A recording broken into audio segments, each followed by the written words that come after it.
Humanianity, a new religious call. Humanianity, religion for us all. Humanity, now we all can see. Humanity, how much better we can be.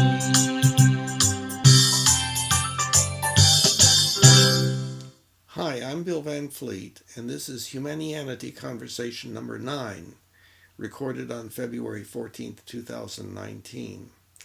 It is the 5th recorded conversation with my friend Mike, and it's all about the question as to whether continually working toward agreement is necessary to improve the quality of our lives on this planet from the interpersonal to the international level, or whether what will accomplish that is for each of us individually to adopt a live and let live attitude. An even more important question is, why is it that Mike and I cannot seem to come to agreement? As a specific example of the more general human phenomenon of our extreme difficulty in coming to agreement about the important problems in our lives. Okay, so Can you hear me? yes, I can hear you. Yes. Okay. So what I was talking about, I guess just to restart. Last Yeah, time and we and talked let's about, let's explain that we're starting over again because I forgot again to put in my earplugs, and that messes up the sound and everything. And so I have, we ought to recap a little bit about what we're discussing. well, I'll just start again. We'll do like a cut, scene 2 Right. or take 2. So last time we talked about agreements, and we had kind of ended on a note where we actually hadn't, not only in my feeling had we not come to an agreement, but we really didn't make any kind of headway on it.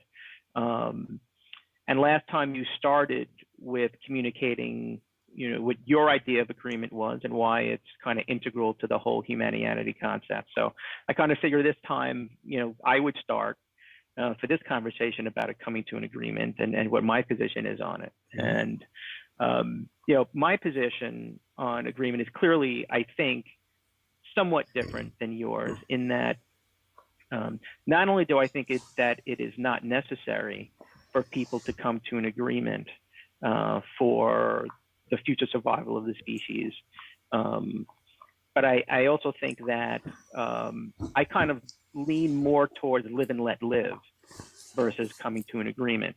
And I do recognize, and I do kind of agree with you in that clearly this is a continuum, that it's not all or nothing. It's not we have to come to an agreement with everything, and it's not we have to live and let live on every subject, but it depends upon what the subject is. Clearly, coming to an agreement on climate change it might be more necessary or more relevant than living let live. But if you're talking about something like what I'm going to have for dinner with my wife, or what I want out of a relationship, or kind of other topics, well, those things might be better to live and let live than to come to an agreement to. So I think what's happening here is that there's a difference of opinion upon what that continuum is and where the break between live and let live versus coming to an agreement is. I think that you have a tendency to lean much more on the coming to an agreement side, that is the ideal. And where I think I'm leaning more towards the other end, live and let live. I think you are in some error there about my beliefs about this, and I think it's there's some things I think that I can clarify. Number one, of course, we are always going to be in disagreement about certain things. We humans. People will always have a variety of opinions about many things and so on. And so in no way am I saying first that the goal is that all humans all over the planet should all agree with everything. No, of course not. The question, okay, and you've already mentioned this, a lot has to do with what it is that we are talking about. And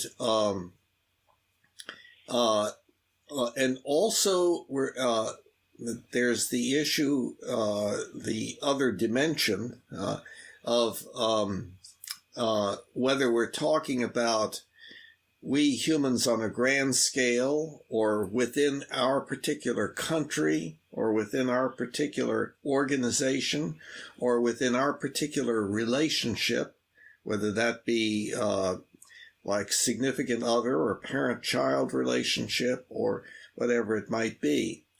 So it depends upon what we are talking about. On the website, on the challenge page, down at the bottom, it talks about the principle that would seem to be optimal for us all to have.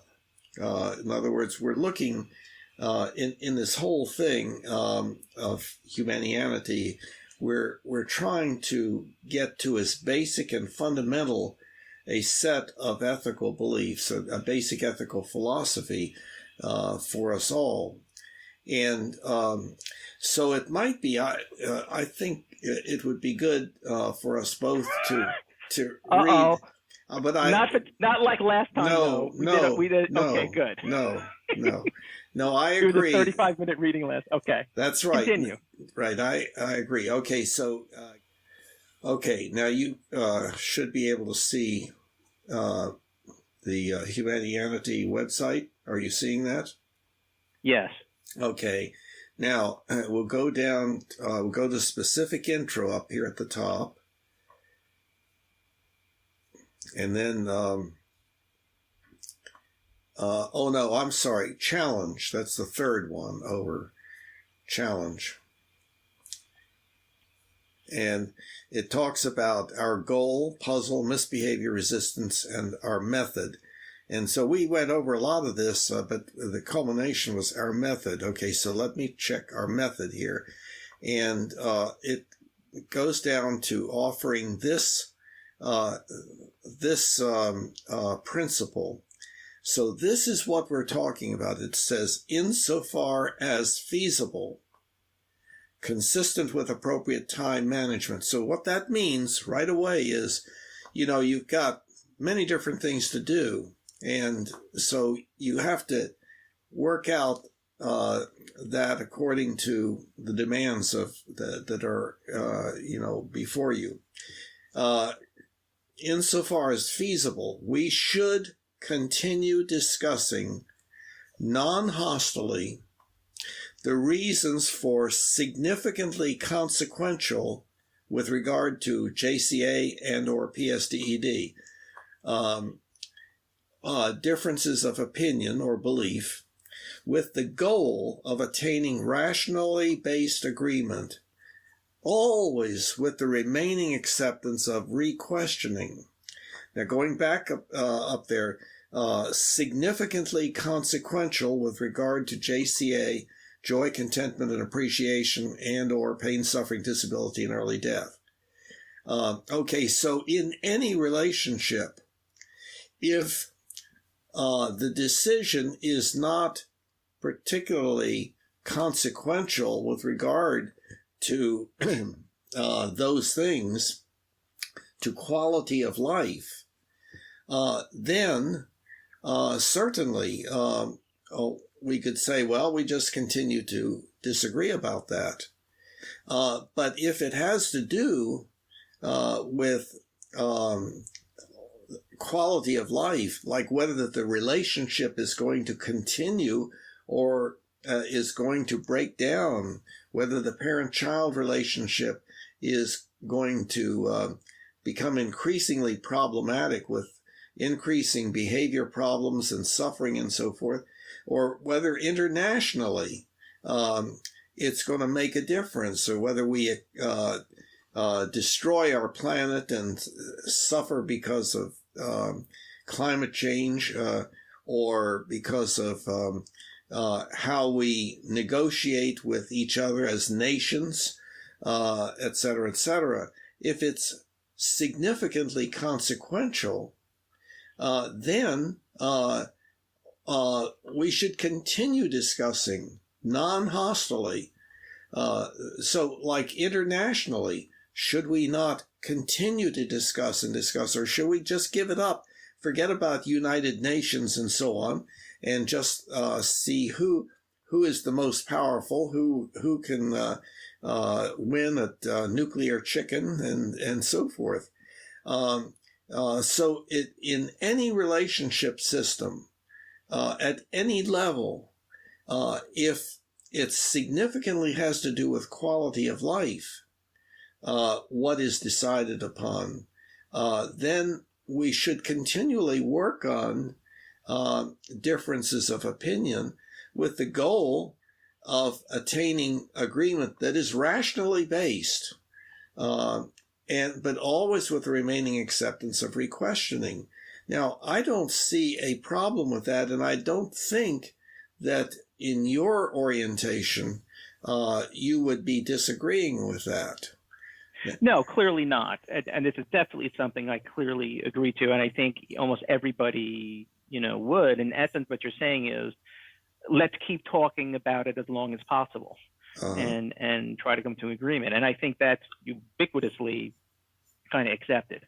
I think, again, what we're talking about here, and where the are the details, is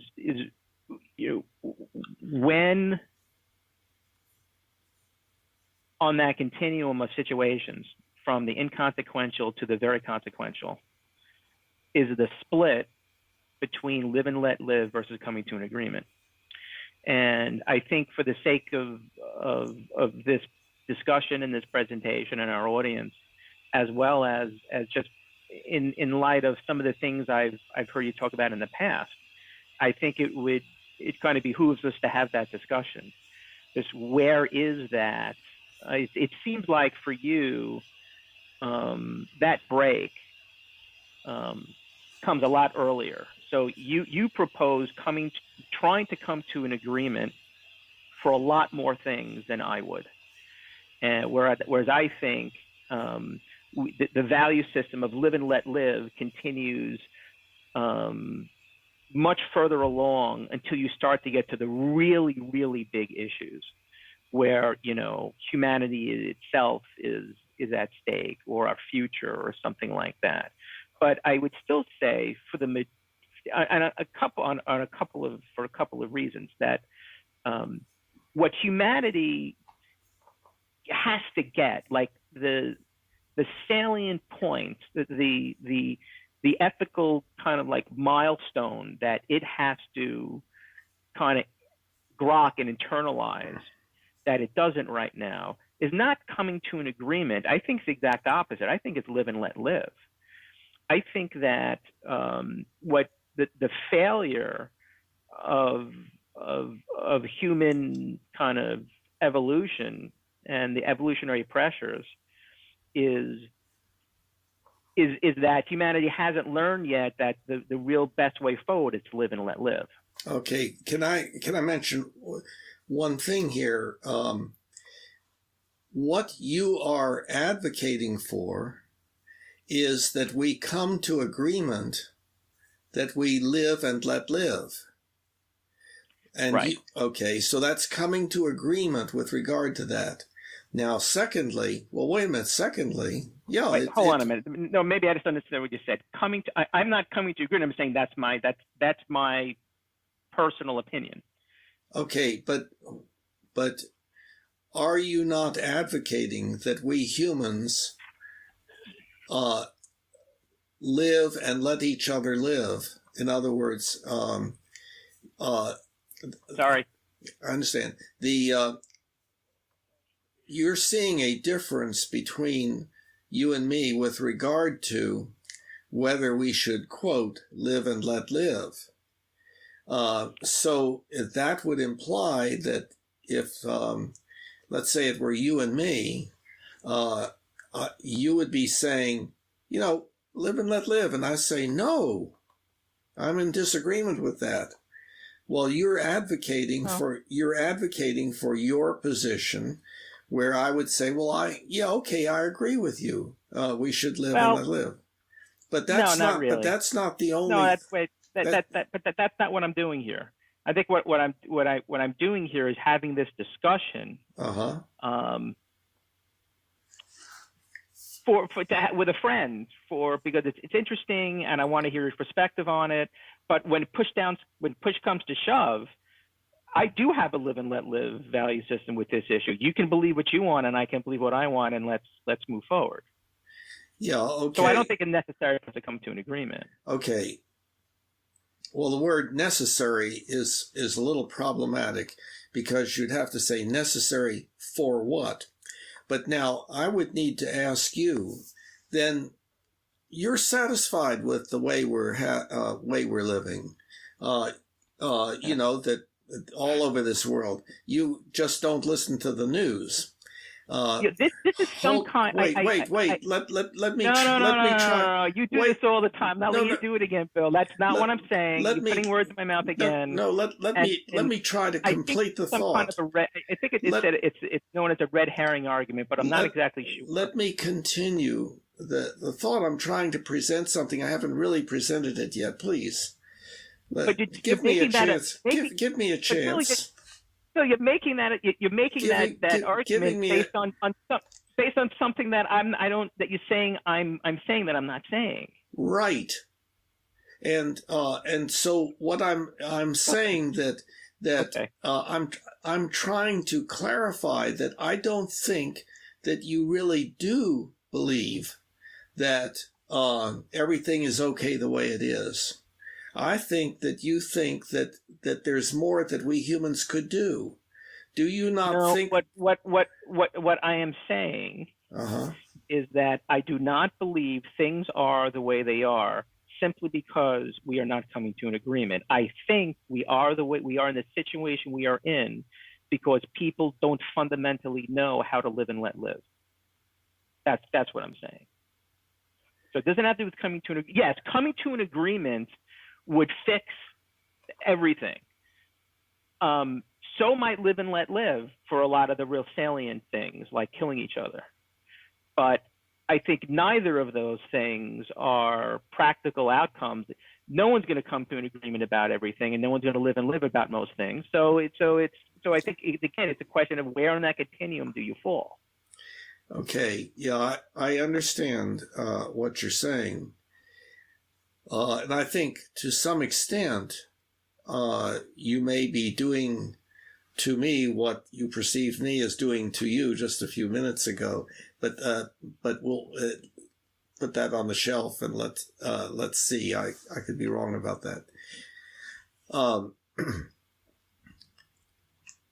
We need to establish first, let me put out there for your consideration that at all levels of our existence, from within the family to on the globe and all in between, everywhere we are seeing pain, suffering, disability, and early death. We're seeing terrible suffering. We're seeing suicide, homicide, theft. Please let me continue. We are seeing destruction of our planet from our consumptive habits and so forth.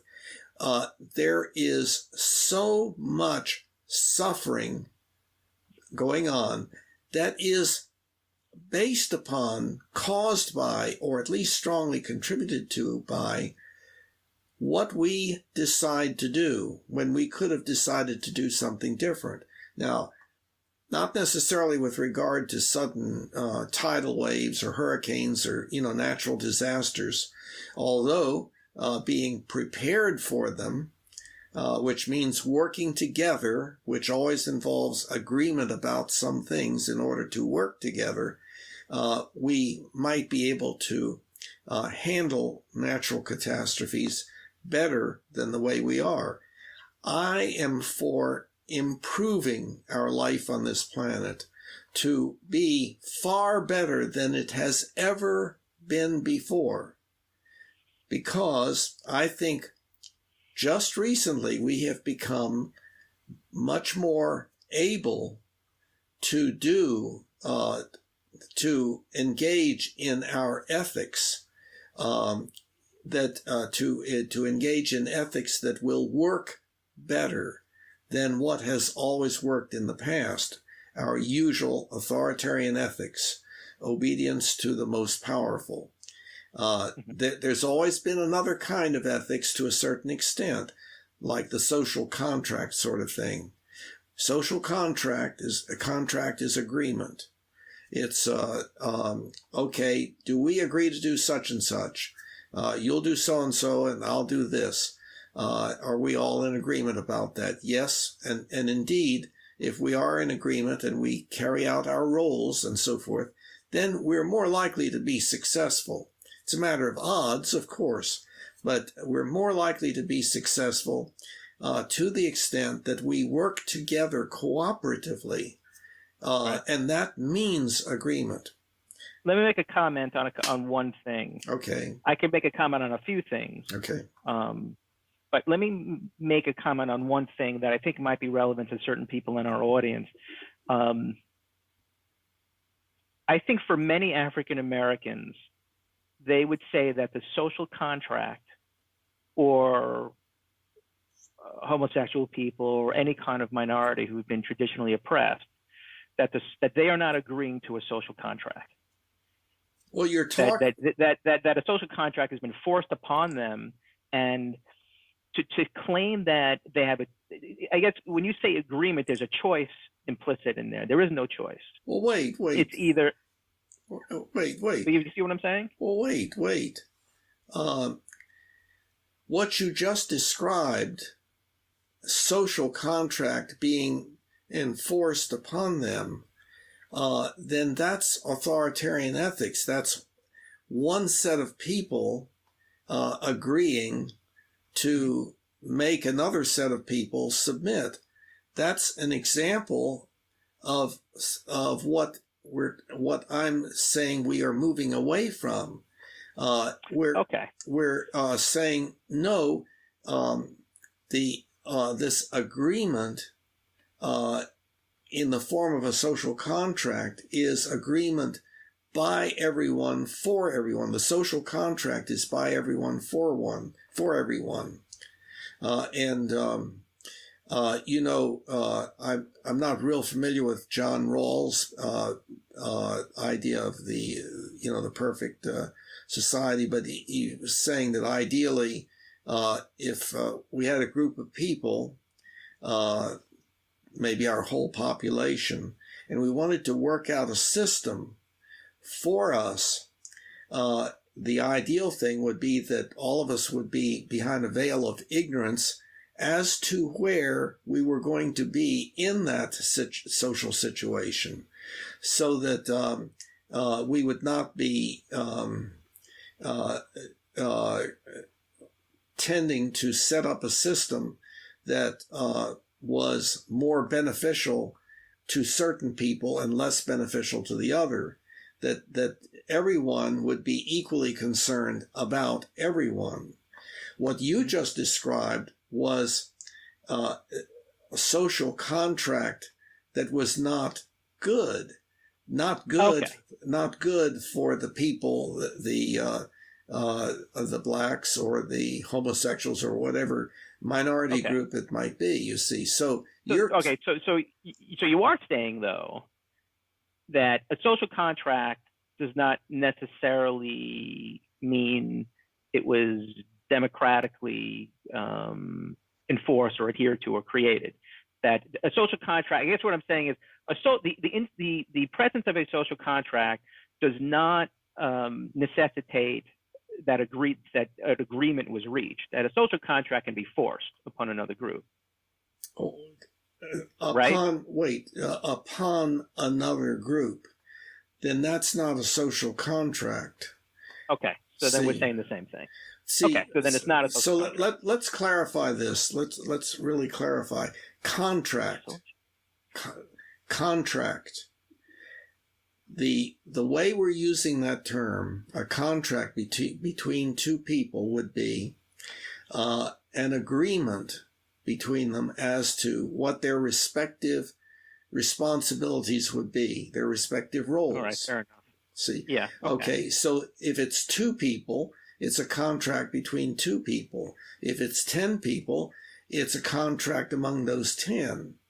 Agreed. And that's the definitive way of, and on to, groups and like African American, homosexual, any minority group. I think though in the vernacular, the way a social contract, maybe I might be wrong though, but I just wanted to make the point that I think some people, when they hear the word social contract,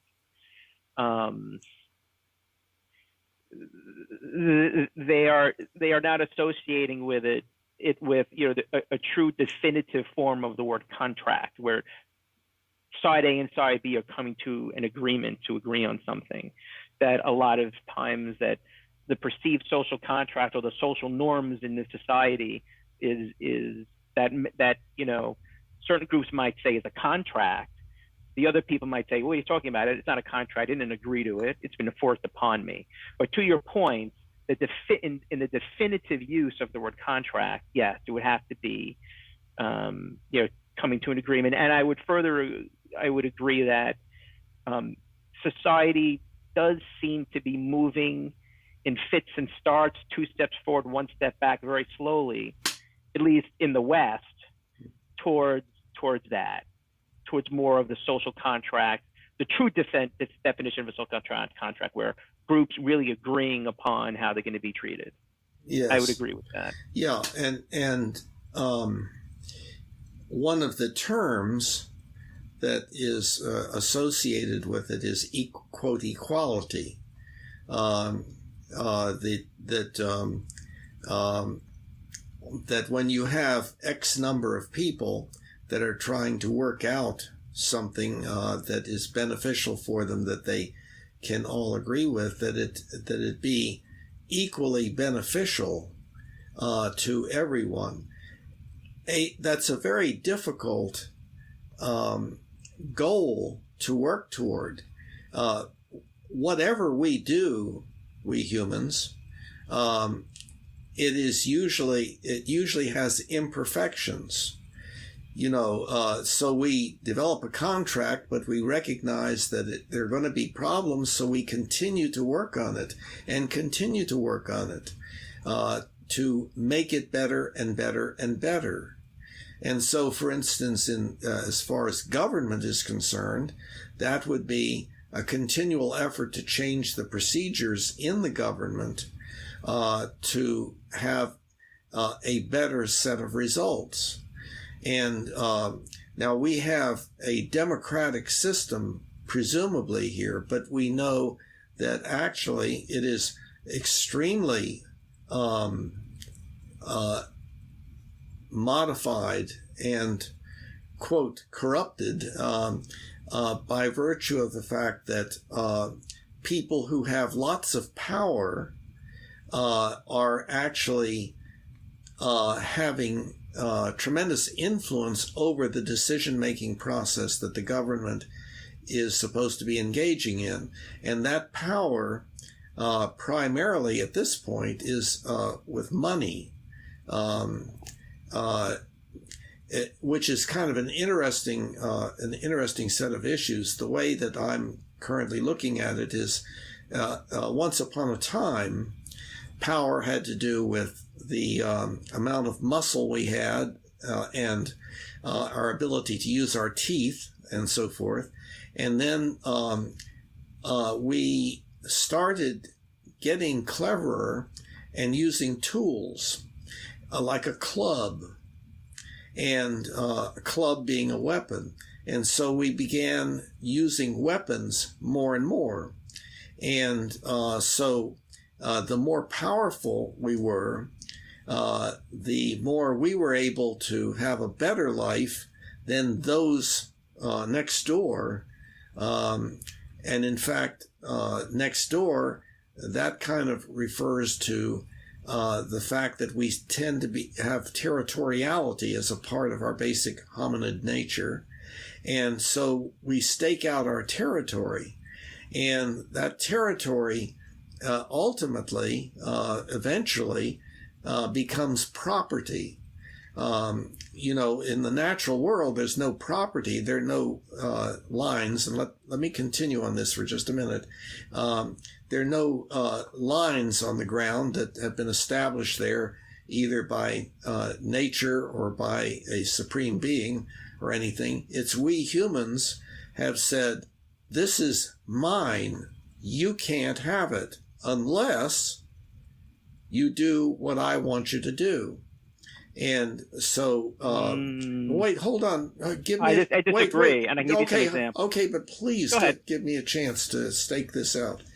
So, so on my property, I have animals, and so you want some of my animals because you've got to eat, and well, that's okay. But in order for that to happen, you have to do certain things for me. You maybe have to give me some of your animals, and so we can trade or something like that.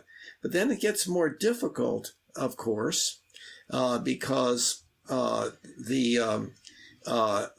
this property, including now animals and plants and so forth, can't easily be divided up. For me to give you a leg off of my cow in order for you to give me 30 of your turkeys just does not work very well. So instead, we develop this new thing, currency, money, such that the leg off of my cow is equal to this coin or this piece of paper or whatever.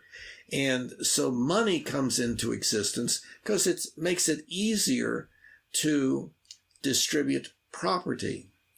The property was originally obtained most likely through a battle, conflict with some people being murdered and so forth. And we even have seen that relatively recently with people in one part of the world coming over to another part, like the United States, and taking over that property, killing off the natives that were there. And so that was, of course, done by weapons primarily. But increasingly now, we don't have to rely on weapons. Of course, we still have them, even like our nuclear arsenals and so on.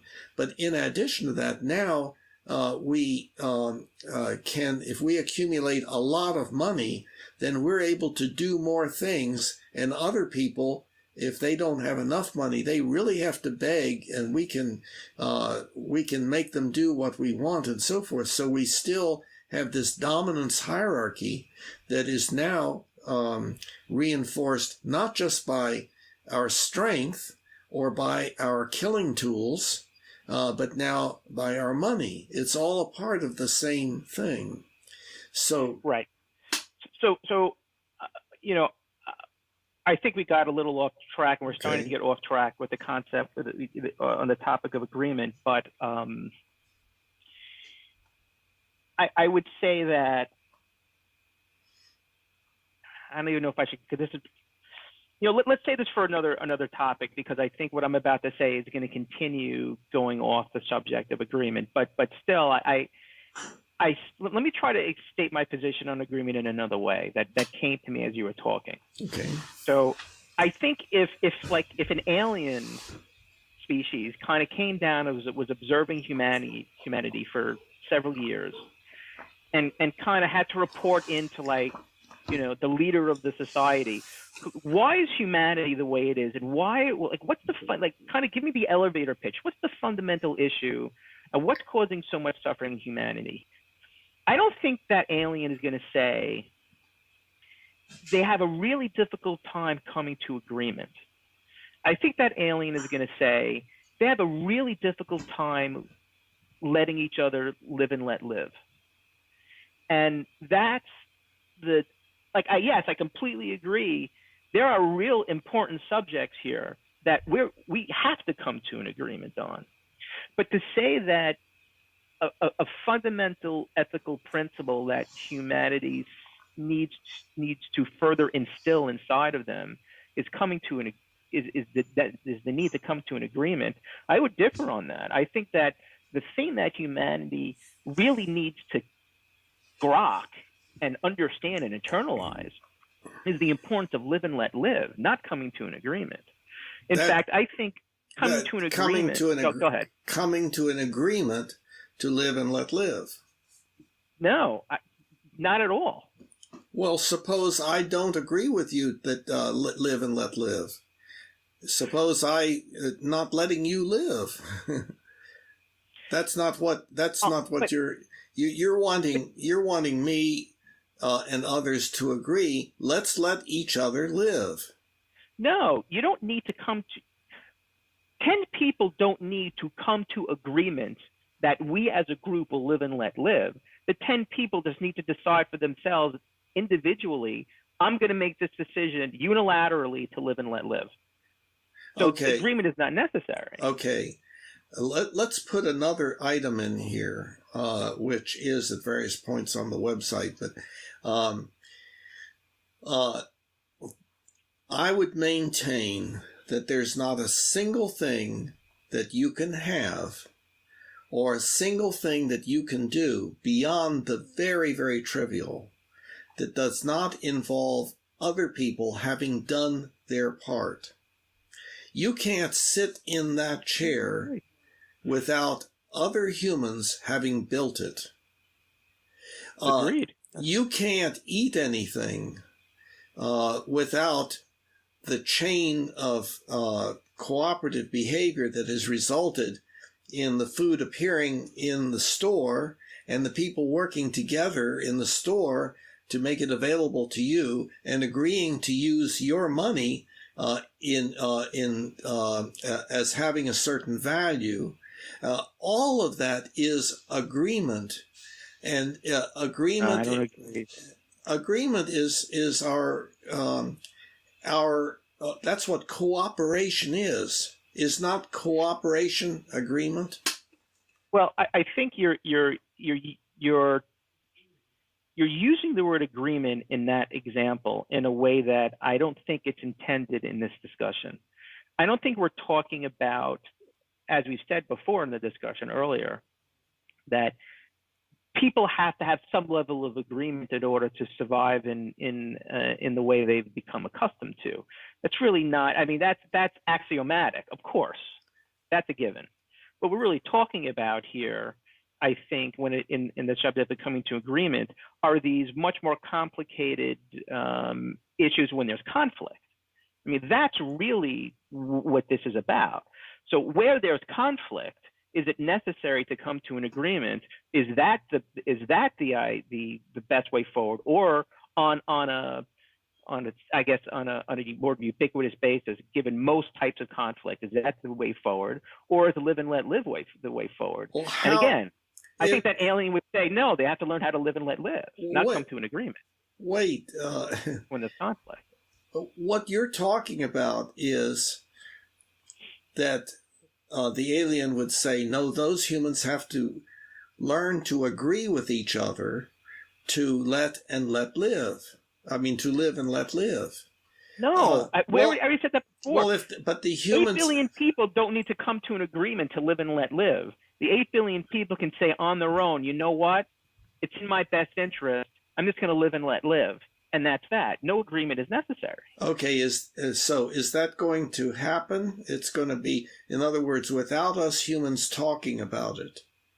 and without us humans convincing each other that that's a better way of living, is it going to happen that all of a sudden, for the first time on this planet, there will something will come into the brain of every human being on this planet where, oh yeah, live and let live. And see, there would have to be, and obviously that can't happen.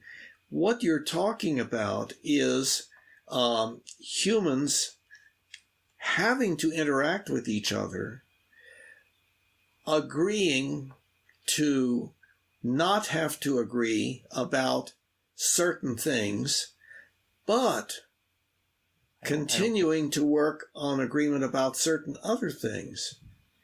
I think that no, I honestly I don't think that I don't think it is necessary, and I think you could shrink. I think you could shrink that sample size down. Okay. I did a pretty crazy sample size down from 8 billion. But choose a sample size. I'm not. But let's just even forget the sample size for a moment and just talk about what the point you just made. Okay. That maybe we should start there. That maybe we should define a little bit more what coming to an agreement means, because by your definition, it seems like, there's a way of looking at every situation where agreement is necessary. And what I'm saying is you can look at it from a different point of view, and it's not necessary. And that 8 billion is an example. But remember when we looked at the website and looked at that principle, it said the opposite of what you said that I was saying. It doesn't say that we have to continue to work on agreement toward everything. It depends upon to what extent it is important with regard to the quality of our lives. What I'm referring to is in the situations you're talking about, and that example of the 8 billion people of coming to live and let live. You could look at that example and frame it in a certain way where, well, of course, those 8 billion people need to come to an agreement about live and let live. Well, I could frame it in a different way, which I already have, where those 8 billion people don't need to agree on anything. That they we would die on their own to come. Then we would die. Those 8 billion people do not need to come to an agreement with regards to live and let live. Okay. Let's we're talking about the situation. See, the problem here, I think, is this phrase "live and let live." We have to define it. Yeah. Because it is a very metaphoric sort of thing. You're not talking about each person staying alive and letting other people stay alive. It's much more than that. I think let's define it. I think we should define both. What we mean by acceptance, what we mean by live and let live. And that might be, because it's metaphoric on the live and let live, I think it may be evolving. Let's try to nail it down as much as possible. Okay. But I would say that in this scenario, what we're talking about, this concept of this discussion, live and let live is the opposite of coming to an agreement in a certain sense. That whereas if agreement is defined in this discussion as two people agreeing on a topic, live and let live is the exact opposite. It's two people having a difference of opinion, and this is the important part, and not resorting to any further action. It's going their separate ways. It's going their separate ways and not coming into conflict. It has to do with recognizing another person has a difference of opinion, that being okay, and not having the requirement that we need to come to an agreement. Okay, so I think that's right. Okay, so then what we should do, and of course you're not saying this, but what we should do is just say, well, we'll just leave it alone. Climate change. We won't work on agreeing what we should do about it. No. Just leave it alone. Remember I said, or husband and wife. I said Husband, it's a continuum. I said there's a hus, continuum of issues I know. from not important to very important, and that at some point in that Right, continuum, there's a shift right, from live and let live to we have to come to an agreement. right. And that's And right. that you have a tendency to lean more towards the agreement side, and I have Yes, a tendency to lean more towards the live and let live side. that is But why where is that that line? that is why I asked you earlier. Also, you're satisfied with the way things are? See, because the answer to the way things are is we have to come to agreement to do things in a better way. We have to agree to stop using our weapons against each other. Don't you think that that would be a good agreement? You know what? You know what I think why I take exception to you saying, well, don't you want to do this? It's like almost an appeal to an emotion argument. It's like you're pulling on my purse string saying, well, if you believe what you believe, you really don't want there to be peace and happiness in the world. And that's not what I'm saying at all. I'm saying that I have a difference of opinion on how to make that happen. I know. Okay, a difference of opinion how to make it happen. But what I'm trying to give you feedback on is how what you are saying is coming across. So that and you're trying to do the same with me. You're saying, Bill, what you're saying, as it's coming across, it doesn't make sense. Well, so we're both in that position, see. We are not in agreement about where sense is, whether it's more on your side or more on my side and so on, but that's what we're working on. Now, if we decided, okay, we aren't in agreement, so there's no sense in us continuing the conversation. Let's go have a beer. It probably would not have major consequences. I don't know. It might, since maybe people will be watching this and listening to this and considering it. If we just stop discussion, then they would lose interest and go elsewhere. But maybe if we have more discussion, they will think about it more and so on. So there may be value independent of you and me and the effect on your life and my life as to what will happen if we end discussion and say, yeah, well, it's good, okay, it was fun, as opposed to us, for instance, setting a model for trying to understand each other, because we would like our leaders of our countries to do this, and we'd like husbands and wives to do this. We would like within families to have family meetings and say, look, well, is everybody satisfied with the way things are? Or do we need to work on making them better? What can we agree upon that would be a better way of doing things than the way that we're doing them now? Right.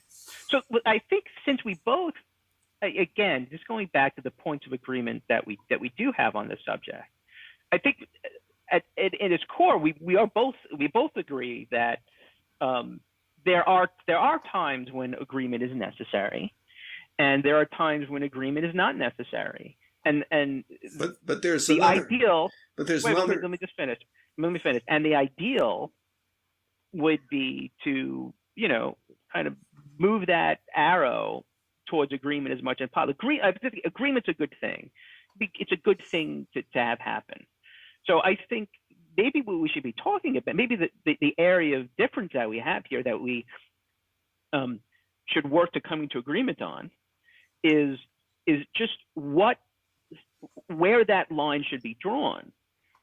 Whereas you might, it really does seem like you're drawing that line on much smaller issues than I am. Mm-hmm. And whereas I'm talking about huge issues, agreement is really necessary.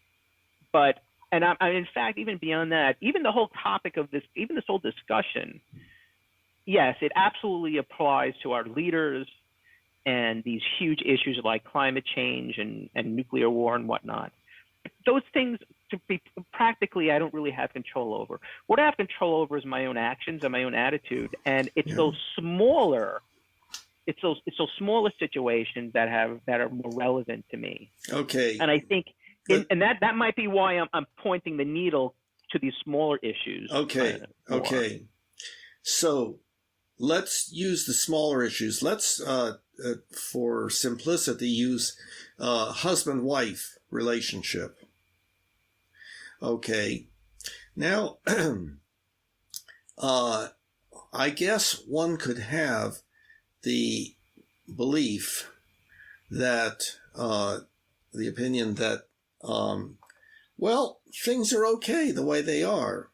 Half of marriages, give me a chance, half of marriages break down. And among those that persist, there is often a lot of unhappiness. There are husband-wife relationships in which the wife is in the emergency room with bad injuries and so forth. There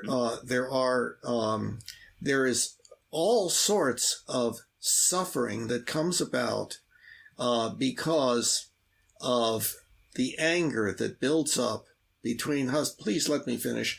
Husband, You're still talking please, too high. please. Go ahead. Go ahead. The anger that builds up between husband and wife.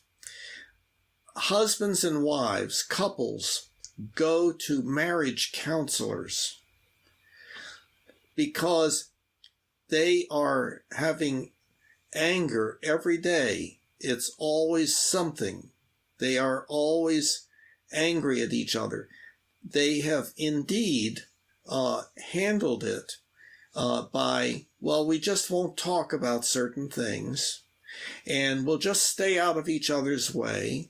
And we're married, but but we each have our own separate lives and so forth. And yeah, that works, and so on. But if we are satisfied with our relationships being that way, and there being so much depression and anxiety and physical injury and murder and so forth, if we're satisfied with that, then what we're doing is okay. If that we're not satisfied with that, and I'm not, because I think anything like that is a deterioration in quality of life, and that's what I'm concerned about. I'm saying we humans can have a far better quality of life. Then what is needed is for that couple to do something other than say, well, we will just wall off ourselves in certain areas. We'll say certain things to each other, but other things we don't discuss and so forth. And in fact, there is kind of recognition of this with the idea that couples that are having relationship breakdown go to a third individual, a professional, whose job it is to help those two people understand each other better, to understand what it's like to be the other person. How does anybody come to understand what it's like to be the other person? The other person has to tell them. There's no mind reading capability that such that without anybody saying any words to anybody, oh yeah, I know exactly how the person is thinking and feeling and so on. No, it's through our verbal communication. Okay, but that's what the people can't do, because as soon as somebody says something, anger arises, and hostile behavior, which produces more anger, more hostile behavior, struggle for dominance, and only 4 possible outcomes, all bad. But the counselor alters the situation such that each person gets to say what they have to say, and the goal is for them to find some solution to the problem that they both feel good about, that they both say, yeah, okay, that's fine. Now, what that might be is, okay, yeah, you can go to your knitting club, and I can go to my hunting club, and so forth, and we'll do those things. We'll agree to do those things. You can live certain parts of your life. I can live certain parts of my life. We agree to do that, but we also agree that we're going to have meals together. Or we also agree that no, when that your job would be to take out the trash and mine would be to wash the dishes, or whatever it might be. That it's the coming to agreement that allows the anger to subside, and the coming to agreement is the social contract. The social contract. Yeah, okay, this will be my role. This will be yours. This is what we'll do. These will be the freedoms we will have. These will be the areas of non-freedom. I got it. So the reason why I wanted to stop you is because you completely misunderstood when I said the level of issues and how I was looking at this. So, and I want to step in and I want to talk about what you just said, but I just want to clarify and what I meant by, when I said that I'm looking at this discussion in terms of my own life and my own self, I'm gonna kind of like put a question to our audience and ask them. Is most of the I'm not even I'm going to talk about myself. I would say that for me, the real lesson that I need to learn that's going to make my life happier and cause less pain and suffering in my life is to learn how to live and let live. Is to accept other people the way they are and recognize that people are different and the way other people live may not have a bearing on me, and actually most of the time really doesn't. Now, that's just, and I would suspect that most of the people in our audience and watching this video are not going to say to themselves, gee, the reason why I'm having so much pain and suffering in my life is because I'm not trying to come to an agreement with my wife enough, or my boss enough, or whoever it is. I think that most people would say to themselves, the reason why I'm having so much pain and suffering is because I want people to behave a certain way and they're not. And I have to learn to live and let live. So that's the context of what I was talking about. But I want to step back to what you were saying just before about this scenario of the husband and wife. Can I put something in right there, or just briefly? Very quickly, very briefly, because I want to go into this other thing. Okay. So, well, two things. You're talking about, agreeing. Well, maybe I shouldn't stop because I've lost some formulation here. Go ahead with what you were saying. I don't want to interrupt. I can, being in the therapeutic field too, I can speak also to a little bit of why people come to family counseling. And of course, at some level, if two people are in counseling, marriage counseling, I guess you could say this isn't also always necessarily true, but a lot of times the two people have agreed to go into session together. But Bill, a lot of the times I find that you build a narrative of a situation, and I think you did this here right now, that kind of supports your conclusion. But the narrative that you're purporting is not necessarily always true. And a case in point is a marriage counseling situation where there are a lot of times in many, many situations, and this goes outside even the marriage counseling. This has to do with just people in general who have a narcissist complex or narcissistic personality trait, that you kind of have to get them to understand the whole idea of live and let live. That the reason why you're having pain in this marriage, let's say, is because you want your husband to be a certain way, and you have to really acknowledge the fact that he's not, or she is not. And it is not always coming to, the parties don't need to come to an agreement all the time. In fact, very rarely in that point, that a lot of times you're working with one individual to gain a level of acceptance and live and let live for the other. And his failure to live and let live and accept is the cause of the marriage problem. But don't you want him to agree with you on that?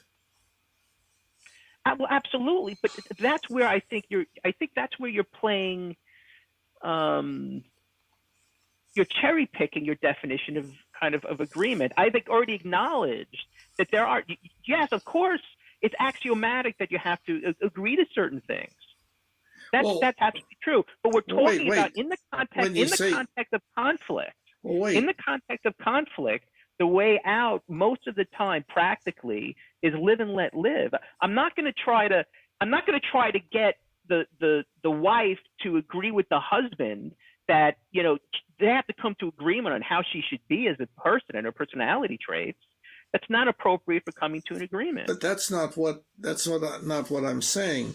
Uh, for the husband and wife to come to agreement that the personality structure of the other person is such that having certain expectations of that individual is just not appropriate would be an important agreement to arrive at. In other words,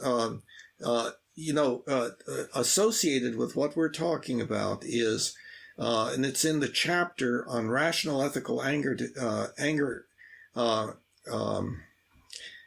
rational ethical anger prevention that is in book 1. It's free on the website under philosophy. That there is a continuum on which a person can be, perhaps with regard to different things, it can be different places on the continuum, but the continuum at one end is judgmental, and on the other end is understanding. The person who is closer to judgmental is going to be much more likely to be experiencing anger and to be using derogatory, pejorative adjectives, and to be engaging in hostile behavior. That is terrible what you've done. You are a bad person. You ought to be da da da da da. And then over on the understanding end is, well, that's the way that you are, and that's what your life circumstances have caused you to be. And there's not a reason for me to have anger towards you. I understand that that's the only way that you can see things at this point, or maybe forever. So, for instance, as an example, I consider myself to be over on the understanding side of the continuum. And so this may be not a real good thing to say, but see, I feel sorry for Hitler.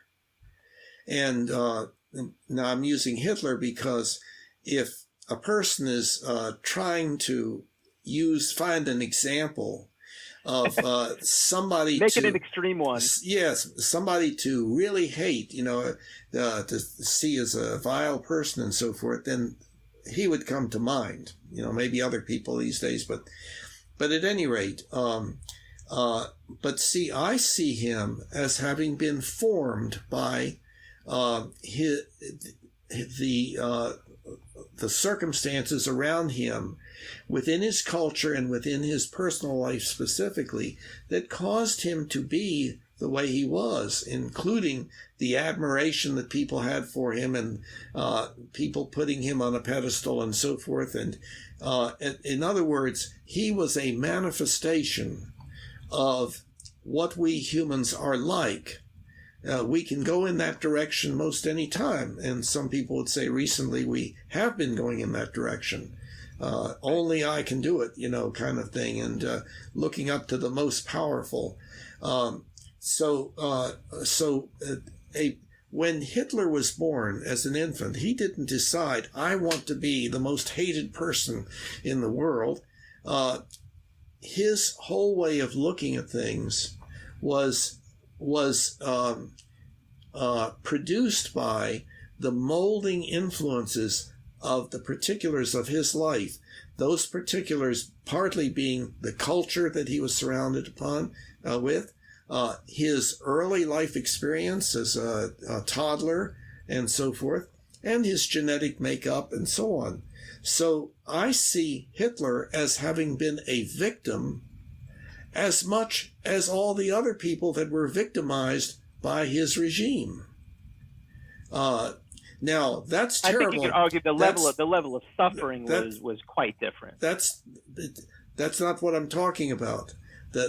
I'm talking about Well, the whole idea uh, you're of getting it. You're being getting into free will a little bit here.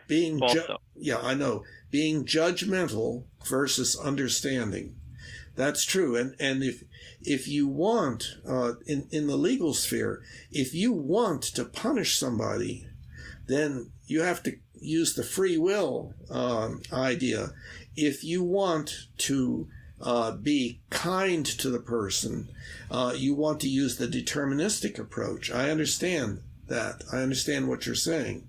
But leaving that aside, because there's a lot that could be said about that, I'm talking about the whole thing about being judgmental versus understanding.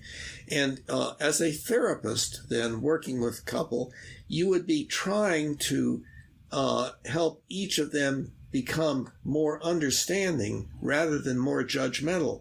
The more judgmental they became, perfect. huh? Then the more anger there would be, and so forth. And so understanding, and part of that is what you're referring to about live and let live.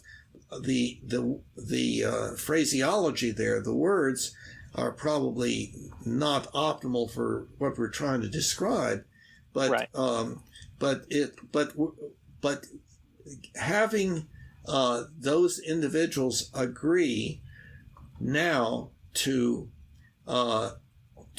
accept what this other person wants and how this other person behaves and so forth, to accept that. That is what you're meaning, I think, by letting that person live. It's not really letting them live. It is saying, okay, I'm accepting you doing these things. Despite us coming and despite us not coming to an agreement. But it's an agreement to not come to agreement about that particular thing.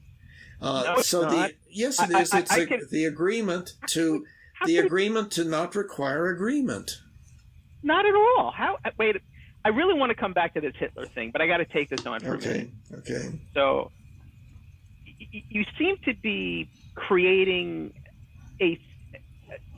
situations where I cannot make unilateral decisions. I can choose to live and let live and to proceed and control my own actions, independent in many situations on whether or not somebody agrees with me. Yes. So I don't think it's necessary, like you were saying before. Well, then it's almost like you're saying, well, there's implicitly some level of agreement. You're agreeing to live and let live, but I don't really agree with that. But going back to this Hitler thing, this is a perfect example. Well, wait, just before we switch topic here.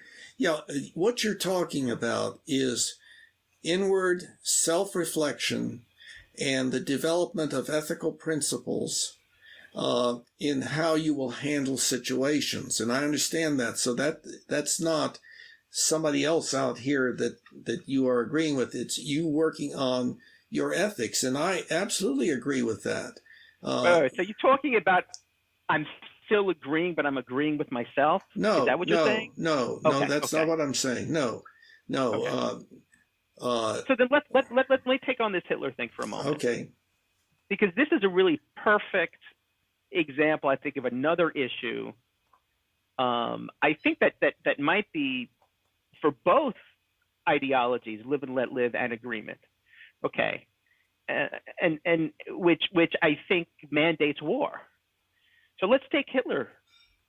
Okay, clearly, live and let live is not going to work with Hitler because he is doing things and he is causing so much pain and suffering that we can't just say, well, yeah, Hitler, go kill these millions of people. I'm gonna go do something else. I mean, you could, but that is self-destructive to like humanity in general. However, you also can't say to this guy, let's sit down for a minute and talk about, your need to exterminate all these people. Let's come to agreement, some kind of agreement about that. And we don't want to come to an agreement with Hitler. We want to convince him not to do that. And that's not going to happen. So so I think there are situations where neither of these approaches work. And to your point, we try to work towards one end or the other, but I could argue, I think, that trying to come to an agreement with somebody like Hitler, if for example, if we didn't allow memory World War II is a little fuzzy, but I think he invaded Austria first, and then that got the world's attention, and then we kind of let him have Austria. But if we would have, so in a sense, you can say we were trying at first to live and let live. Well, first, if Hitler wants to invade a country, let him do it. But then we kind of sit down and we try to work out something with him. Italy tried to do that. Britain tried to do that. Just try to come to an agreement. That didn't work either. So it seems like in certain situations, the best path is neither. The best path is authoritarian. Wait. I'm not saying that that all of a sudden war can just be called off, and that if some country is beginning to, toss bombs over on another country or is poisoning people or whatever, that can't be responded to with force and so forth. But the area of agreement that would be relevant there would be agreement that is worked toward by the heads of countries as an alternative to going to war. And that's the idea of the United Nations. I know you wouldn't say it, but what you are, what you could incorrectly be conveying here is, well, look, the idea of United Nations all working together to try to increasingly come to agreement as to how to live together on the planet is silly, because we should just live and let live. The problem is that the way we naturally are with our tribalism, there are going to be nations that say, well, we're taking over you, or we're going to wipe you out and so forth. So the alternative to the struggling for dominance is coming to mutual understanding and empathy for each other. And that's why it is so important for people to sit around the conference table or whatever size group it is, and everybody be able to say how things are from their standpoint, and to help everybody understand what the other person or nation is going through, and to empathize with that, and to agree that what we should work on is agreement to a social contract involving all of us that is for the benefit of all the countries. Yeah. See, I think that, and I would agree, but I in hearing your narrative here and your scenario, I suspect in the modern world that does happen most of the time. So there is a forum, the United Nations, there is diplomacy, and it's been quite a long time. And I'm not well versed on recent history, but I think just my gut reaction anecdotally with regards to human history is that it's been quite a long time since a country just became hostile, kind of like just because. I don't know if that ever happens, but usually it happens, at least in my understanding, is due to some deficit or some suffering that that country is experiencing. Let me finish. So if that's the case, the majority of the time, then the issue is not necessarily coming to an agreement or sitting down at a table. What's causing these problems are more traditionally recognized things like resource allocation, people not having their basic necessities. But please. And if you live in a world like Star Trek, where there's replicators and you can just have everything you want, you kind of eliminate war. But please, let me make a quick point here, is what we're talking about is something built into our basic hominid nature, our tribalism. And so each of these countries is its tribe. And what is the basic phenomenon in tribalism? It is we have empathy for those of us who are us, but those people out there we don't have empathy for. We don't even bother trying to understand what they're going through and to feel bad for what they're going through like we feel bad for what we're going through. There's so that tribalism keeps them from mutual understanding and the coming to agreement to doing things that will be beneficial to both. It is no, we need to make our country great again and dominate any others. That's what we don't care about others. We'll live and let them live. They can figure out what they want to do with the diminished resources and the planet going to hell and so forth. Right. But we care about ourselves and we want to keep them out and so forth. And so so what you're describing is part of our basic hominid nature that manifests itself in ways that cause enormous amounts of pain, suffering, disability, and early death. Starvation all over this planet. Not all over it, but in certain places. Right. But in the context of the topic of agreement, mm-hmm. I would propose that the issue in this narrative is not coming to an agreement, it's lack of empathy, perhaps, or some other thing. I think it's even more basic than that, or might be some other issue kind of tangential to empathy. But agreement as to how we will live together. Agreement as to how we will live together. Agreement that we'll have certain rules that we live by. But the block to that harmony is not an unwillingness. Well, or I could say this, is not at its core an unwillingness to come to an agreement. It's more the lack of empathy is causing a denial of trying to come to an agreement. So the real core issue is more of a lack of empathy rather than an unwillingness to come to an agreement. I mean, if clearly humans have the ability to come to an agreement given they have in-groups and out-group dynamics. But then what we need to do is work on coming to agreement about a way to live together that increases empathy for each other, that doesn't maintain the diminished empathy produced by the tribalism thing. In other words, we need to we individually and as groups and as nations and so forth, we have basic tendencies that are not good. And we need to develop ethics at all these levels about what we should and should not do, that has us do things better by inhibiting certain things and enhancing others, right. Inhibiting throwing weapons and enhancing discussing and trying to understand the other.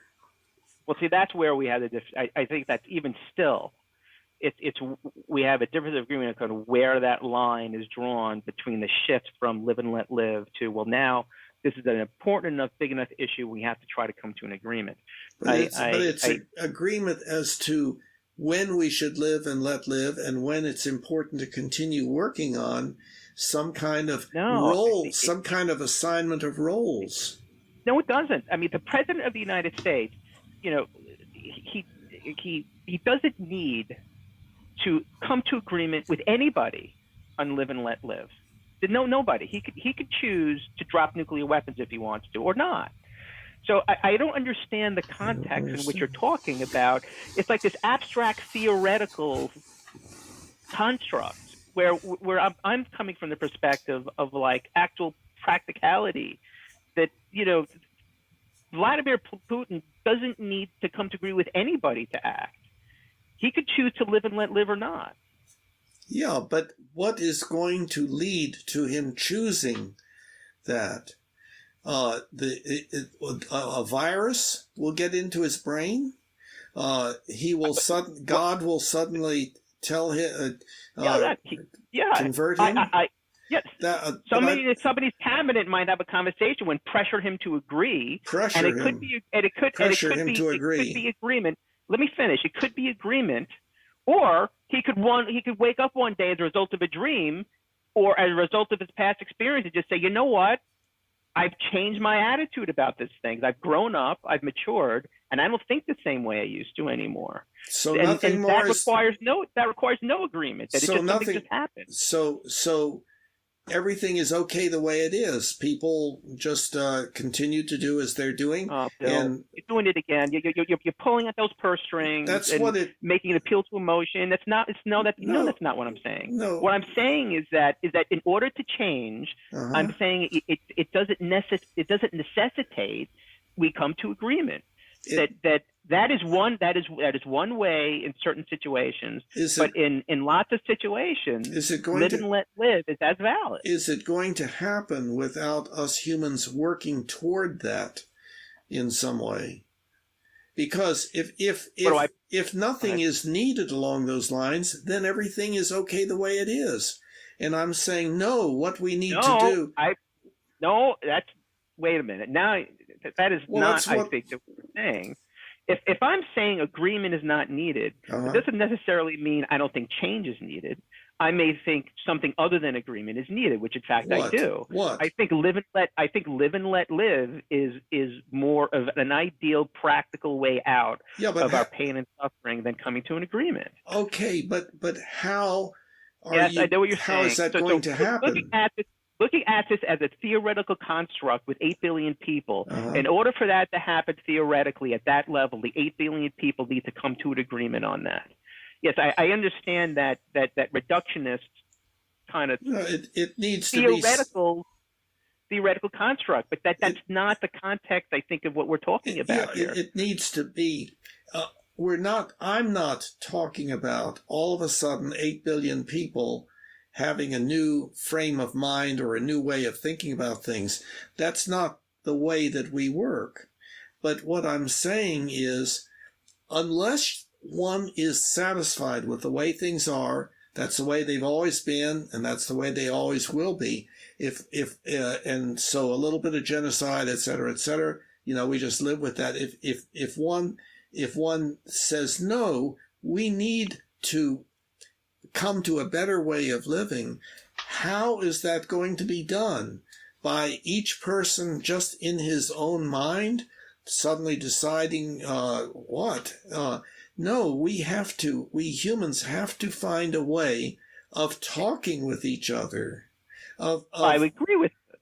Okay. I would agree with that, but that's not necessarily coming to an agreement.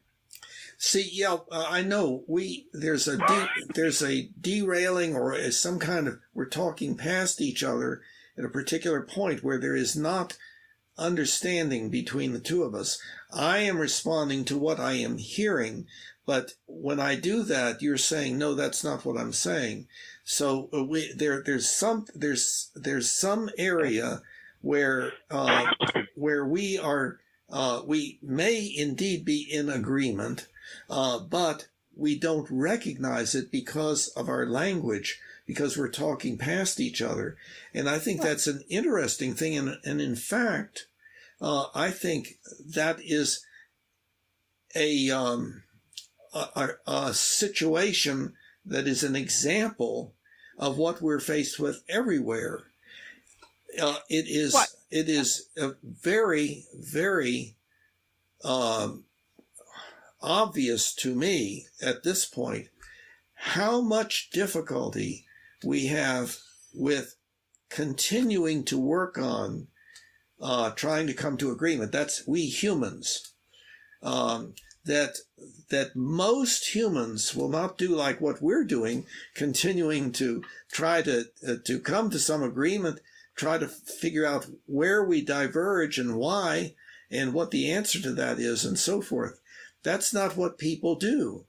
There is not the commitment to and the feeling of importance of the continuing to work on mutual understanding. It's like, no, this is our position, and this is our position. Well, we've got more weapons, or we've got more money, or whatever. And that's what we humans do. We struggle for dominance, and we have our tribalism. No. See, I think you created a narrative again to support your position when you said, well, you see, we don't talk, we don't agree, I do this, you do that, and then we go to weapons. Okay, so you just created a narrative by going to weapons that supports your position. There's another option. You go this way, I go that way. We don't resort to weapons, we just walk away. Is that what we are? Is that what we are doing? When you say that, no, is that what we are doing? I could say, we humans. I could say, let's just go with it. It's not what we're doing, and that's what we need to be doing. So that, well, how are we going to accomplish that? How are we going to accomplish it? What is your answer? So you want me to give my opinion? Yes. Let me clarify. On how we as a species can be in less conflict, and tactically the ways that we're going to go about doing that.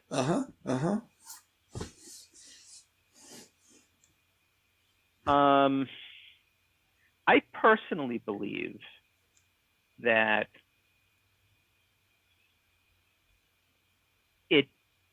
I have a tendency to look at these kinds of issues always, even like in my sociology classes, in my social studies classes, as at an individual level. So I really do believe that change in a global level happens on an individual basis. And now, if you ask me, how do I institute change on an individual basis at that degree? If I knew I would be winning the Nobel Prize, of course I don't know how to do that. Well, when is it going to happen?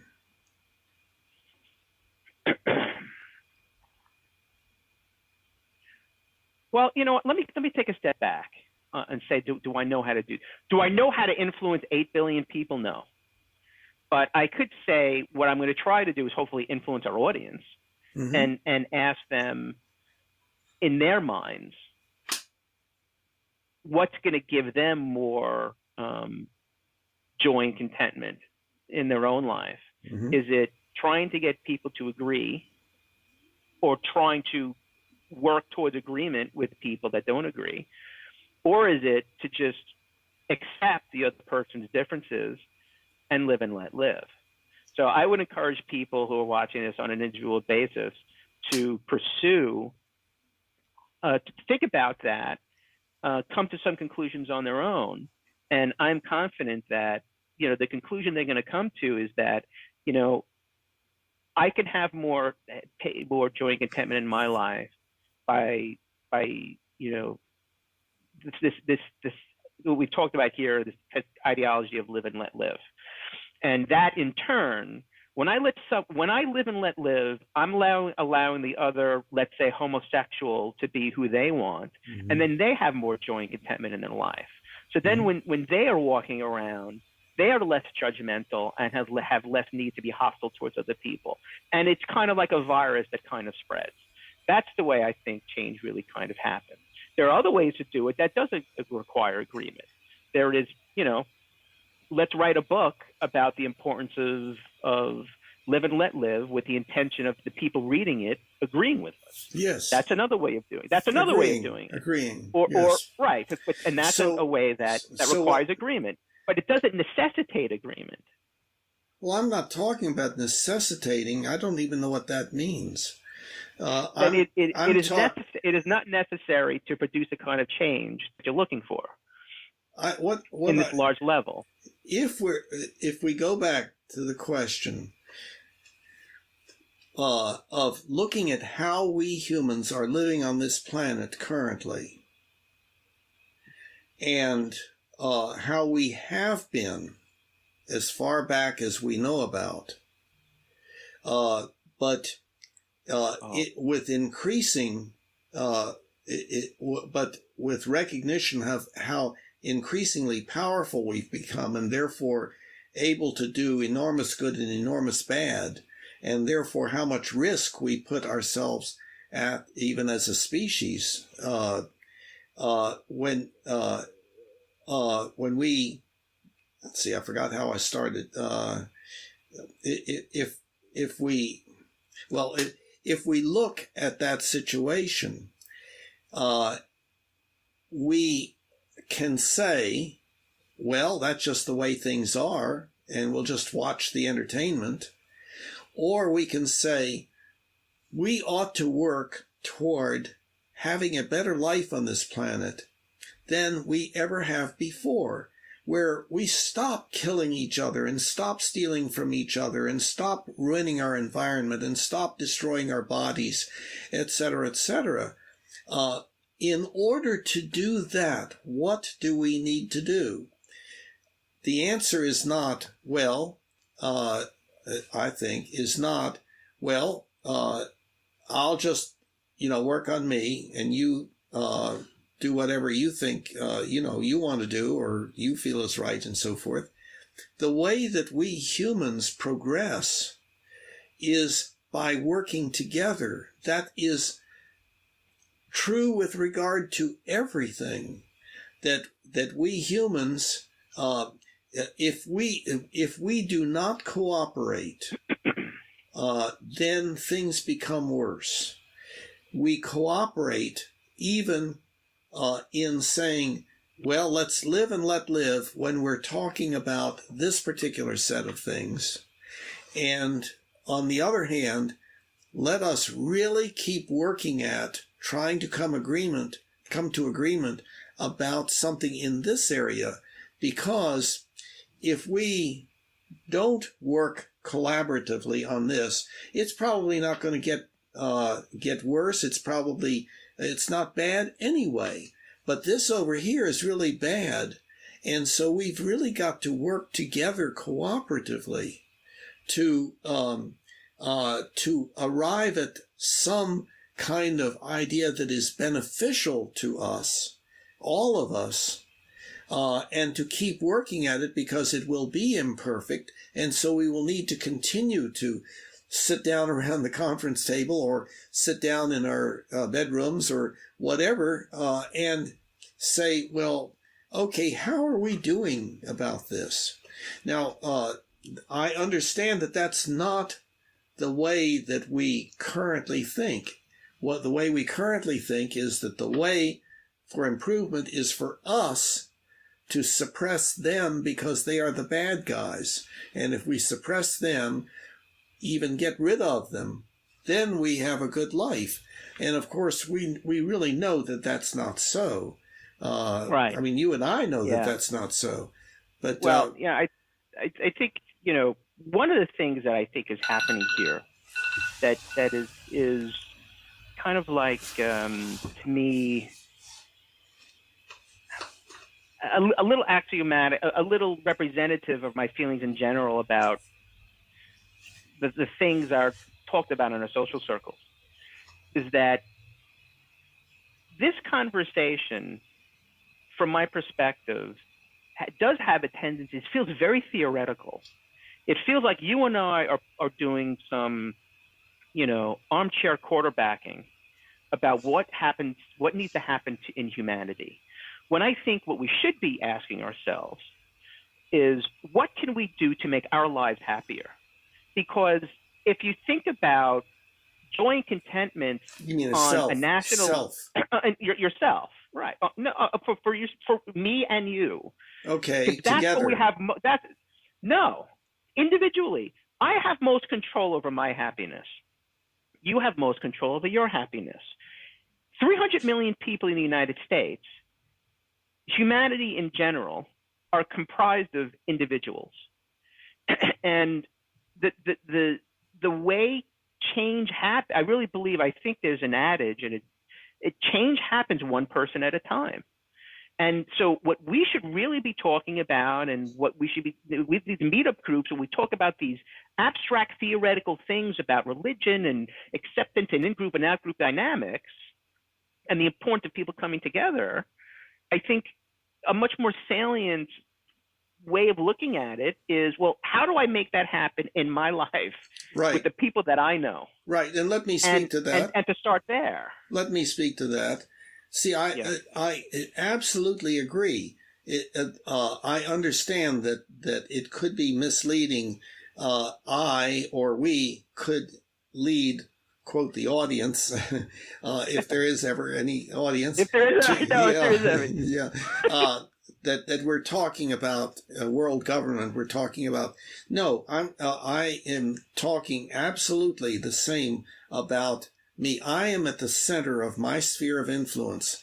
The sphere of influence, I don't know how far out it goes, but the distance in this metaphor is the closer one is to the center of the sphere of influence, the more influence one has over that person. The store clerk is pretty distant, but I might do something that has a little effect on the store clerk. A person that I live with is going to be much more affected by what I do, and I am most affected by what I do. So I have to work on myself first and foremost to make myself in as good shape as possible, with as good an ethical philosophy as possible, in order to have an effect that is beneficial outside of myself for people at increasing distances from the center of my sphere of influence. And indeed, all we can do ultimately is work on, how do I handle the situation? Like, how do I handle this conversation with Mike? Exactly. And for you, it's the same way. How do I handle this conversation, and so on? And it's not just what do I do when Mike and I are talking with each other. It is, okay, when I'm doing my high-speed walking in the morning for exercise, and I think about my relationship with you, it is, well, how can I improve that? What can I do? I think we have a pretty good relationship, even though we shout at each other quite a bit. But I consider you a good friend. That's just the way we are, live and let live, and so Absolutely. forth. So Absolutely.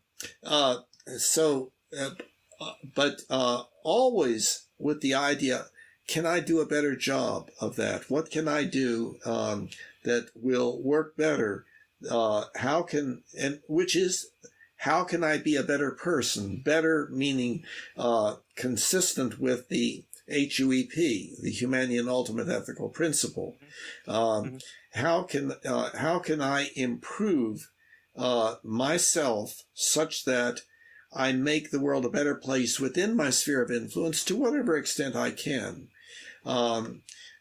If I don't have a sphere of influence, if I'm in the woods all by myself with never any interaction with anybody else or any future possibility,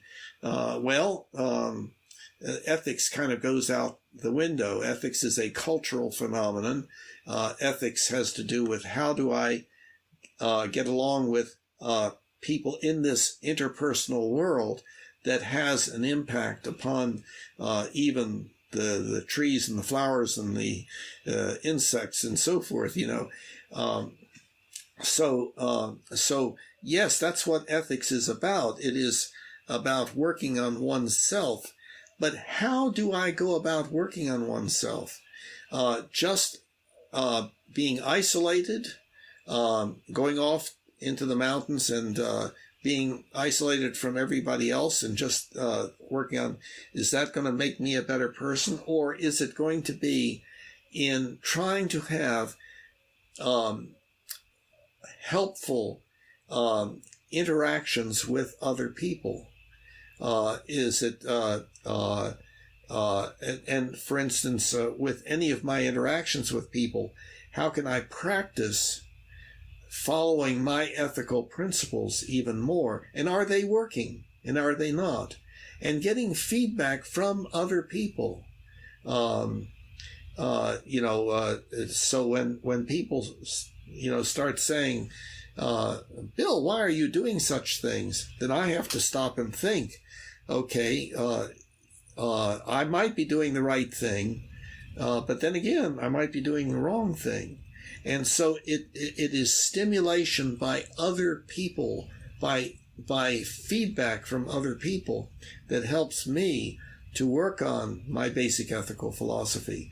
And that feedback can also be at the group level, getting back to the international and so forth, where our representatives share how things are for the people that they are representing, so that increasingly people understand others. And then, of course, with our science and technology now, we can model that behavior, even like what we're doing right now with Skype and Humanianity conversations and so forth.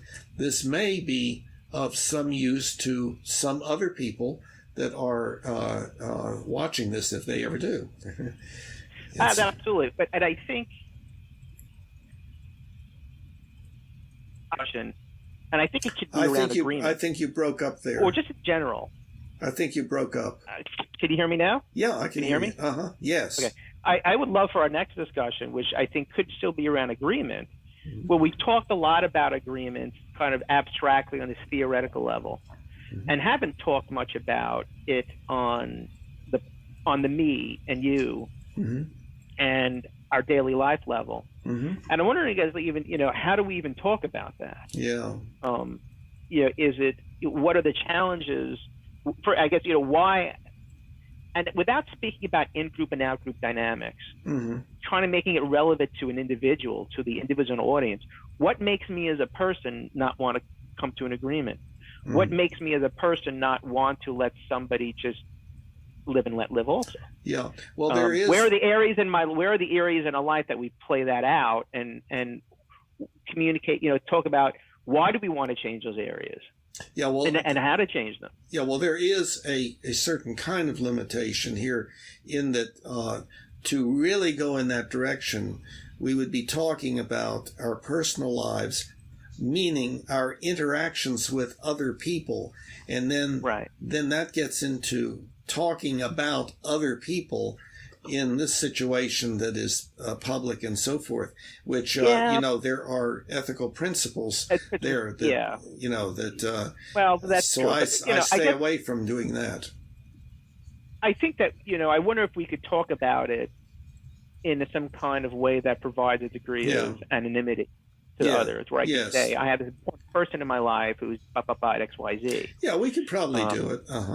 We should give it a try. That might be an interesting angle to take, a different from the way we usually have these conversations. But it's kind of there is a tricky element to that, because if you're describing, there's this other person, and then you describe something about the interaction, then this other person would say, he's talking about me. That's me. No, I know. So, and we could give it a try and see where it goes. Yeah, I'd be up to that. You want to give it a shot next time? More personal. More personal. But with that caveat that that we honor the privacy of other people, and so and that I think is that's kind of an ethical principle that I have, by virtue of understanding, by virtue of feedback from others, that they value the privacy. There are some individuals who are highly sensitive to the concern about other people forming an opinion about them, and of course that has to do with our dominance hierarchy kind of thing anyway.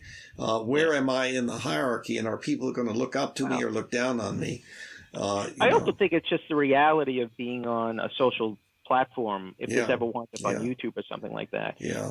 it could, the people's lives have been ruined as Yes. a Oh, result yeah. of Yeah. Sure. things that have been displayed too. Yeah. But let's try that next time. I know it's a time now; it's close to 6:30, and you have to go to social. And I got to get back to some things. Mm-hmm. But as always, my friend, it's been wonderful. Enjoy these conversations.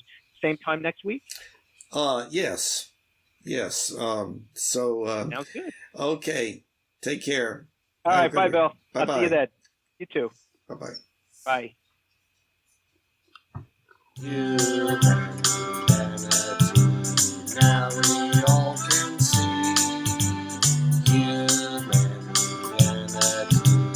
how much better we can be.